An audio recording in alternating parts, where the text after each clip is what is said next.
സംസ്ഥാന ബജറ്റിൽ മങ്കട ഗവൺമെന്റ് ആശുപത്രിക്ക് ഫണ്ട് അനുവദിക്കണമെന്ന് വെൽഫെയർ പാർട്ടി. വർഷങ്ങളായി തുടരുന്ന അവഗണന അവസാനിപ്പിക്കണമെന്നും നേതാക്കൾ ആവശ്യപ്പെട്ടു. നിരന്തരം മുഖ്യധാരാ രാഷ്ട്രീയ പാർട്ടികളും എല്ലാവരും നിരന്തരം പ്രക്ഷോഭത്തിലാണ്. പക്ഷേ ഈ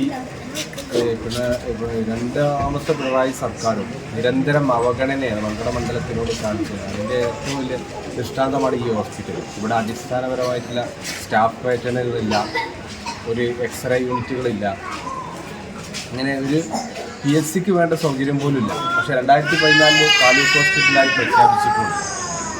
ഈ ബജറ്റിൽ ഈ മങ്കട മണ്ഡലത്തിലെ ജനങ്ങൾ പ്രതീക്ഷിക്കുന്നുണ്ട് ഇതിൻ്റെ വ്യക്തമായിട്ടൊരു ഫണ്ട് നീക്കിവെക്കുമെന്നുള്ള പ്രതീക്ഷിക്കുന്നുണ്ട്.